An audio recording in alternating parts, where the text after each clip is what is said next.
Today, I'd like to talk about a public policy issue in sleep that I think has become increasingly relevant and critical over the course of the last of 20 years, and a potential intervention that I think has a lot of promise.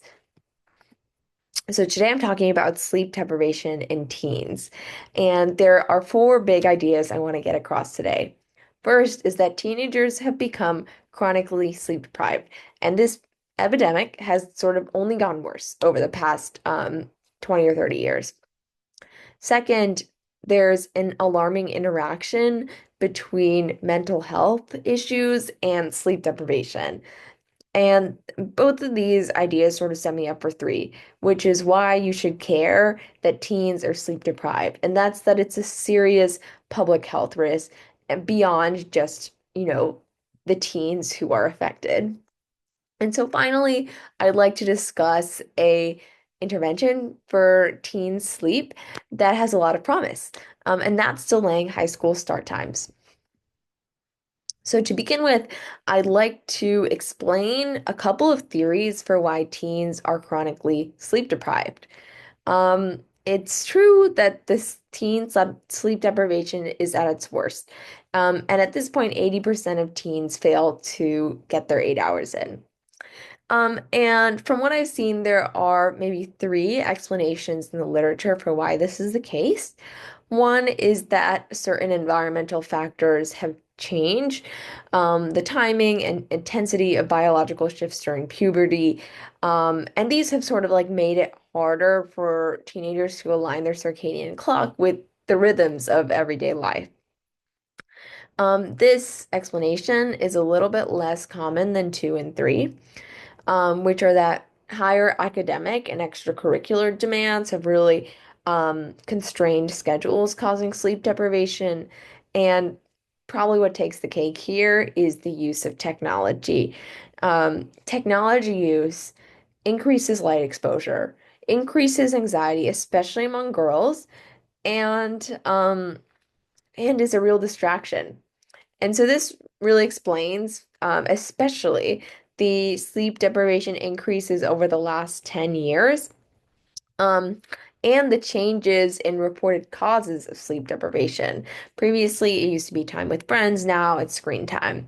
And a lot of experts say that this interaction between sleep deprivation and isolationism, sorry, and mental health is a real cause for concern.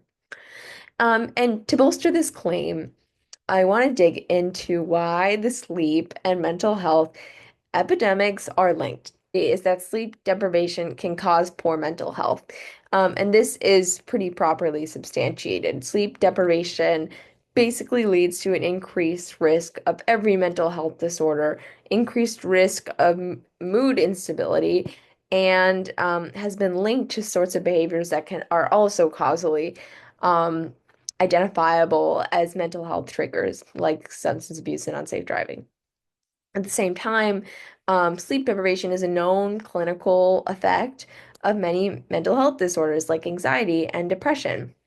Um, and so I think a key piece of evidence for that the sleep deprivation epidemic has really changed forms and become a product of mental health issues was the pandemic. During the pandemic, a lot more adults got sleep, but teens actually had their sleep worsened. And this could be due to increased tech time, but it also could be due to increased anxiety and stress, which seems to outweigh all the time spent at home and the less extracurricular and academic demands. And then beyond this mental health factor, teens are especially vulnerable biologically and to changes in sleep. To begin with, they're more likely to become sleep deprived because their circadian shift, plus the early morning school start times are such that it's really difficult to fit 8 hours of sleep in. And at the same time, teens are vulnerable to sleep deprivation. An adult and teen with the same 5 or 4 hours of sleep will not experience the same level of cognitive impairment. Teens will perform worse. This leads to why teen sleep deprivation is a serious public health threat. Um, Individuals with sleep deprivation incur a lot of health risks, right? So, like mental health issues, cognitive impairments, physical health risks like obesity and metabolic dysfunction, and greater risk-taking behaviors that are dangerous are all linked to sleep deprivation in compelling ways. And then beyond that, certain behaviors that result from sleep deprivation, like drowsy driving and substance abuse, create immediate spillovers to the public. Like drowsy driving accidents are extremely fatal and common among teenagers who are sleep deprived. And so this leads me to a potential intervention that I think would be really helpful in addressing this serious public health concern, and that's later school start times. Later school start times have been implemented in many districts, and it seems to work. It improves teen sleep deprivation and improves their grades. So this empirical backing and past implementation is a huge strength of later school start times. The weakness is getting everyone on board.